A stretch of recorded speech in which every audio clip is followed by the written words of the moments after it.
جیسے Kuwait, Oman اور بحرین بھی انڈیا کے ساتھ بہتر تعلقات استوار کرنے کے لیے آگے بڑھ رہے ہیں۔ انڈیا بھی اس سمت میں آگے بڑھ رہا ہے اور یہ ایک بہت بڑی سفارتی کامیابی ہے۔ ناظرین، یہ سب اطلاعات یوں تو ماضی سے تعلق رکھتی ہیں، لیکن اس بار ایک نجس عورت کا مدینہ میں آنے کا موقع بھی کسی بڑی تباہی کے آغاز کا پیش خیمہ ہے۔ جب اسرائیل میں فلسطین کی جنگ شروع ہوئی تو مسلم دنیا کے پریشر کی وجہ سے انڈیا کو سعودی عرب کے ساتھ اپنے مشترکہ مفادات ڈوبتے ہوئے نظر آئے، کیونکہ اسرائیل کا ساتھ دینے کی بنا پر سعودی عرب نے انڈیا کے ساتھ اظہار ناراضی کیا تھا، جس کے نتیجے میں خاتون وزیر کو وفد کے ساتھ بھیج کر اس معاملہ کو رفع دفع کرنے کی کوشش کی گئی ہے۔ در حقیقت اس کا مقصد مسلمانوں کے لیے حج کا جائزہ لینا نہیں بلکہ دوستانہ تعلقات بحال کرنا تھا، اس لیے حج کی سہولیات کا بہانہ بنایا گیا ہے۔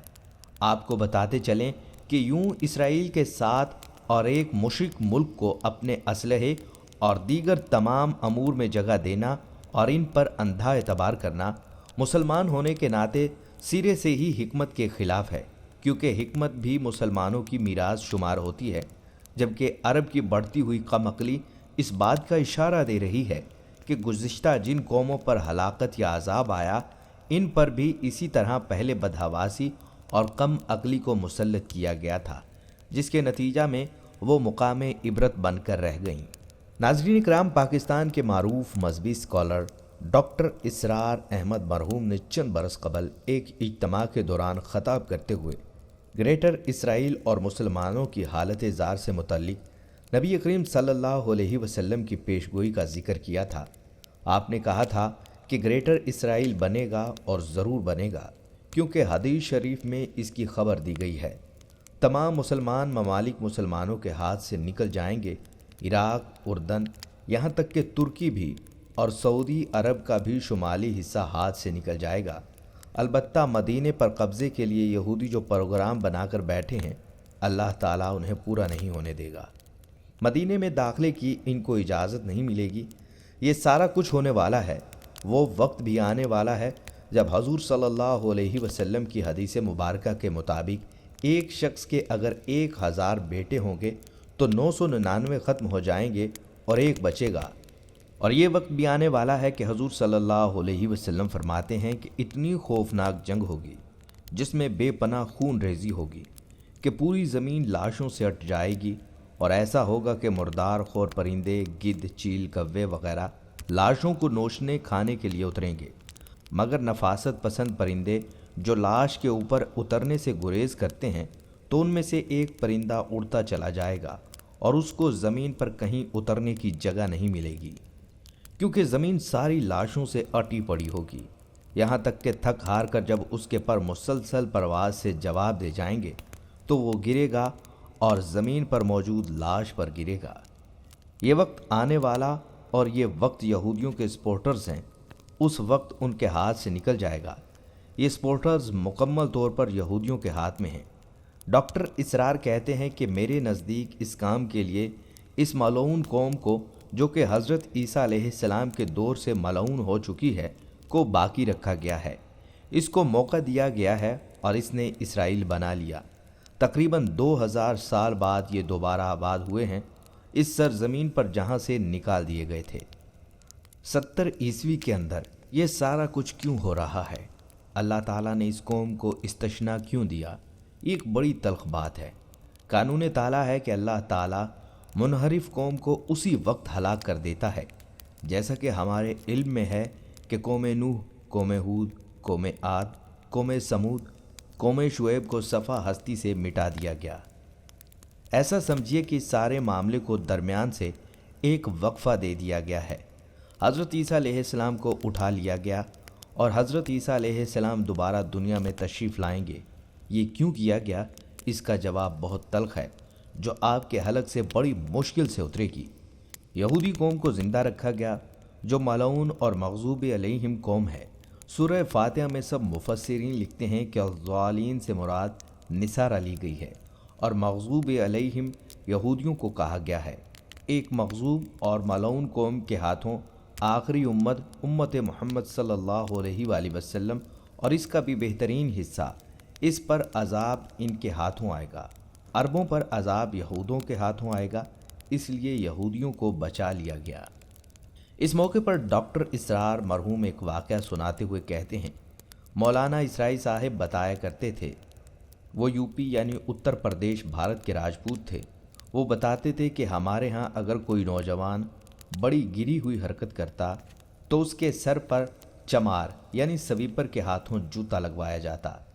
ڈاکٹر اسرار نے کہا، اس لیے اگر راجپوت کے سر پر راجپوت کے ہاتھوں جوتا لگ جاتا تو جوتا لگنے کی تکلیف تو ہوگی، لیکن یہ تسلی رہے گی کہ چلو راجپوت کا ہی جوتا لگا۔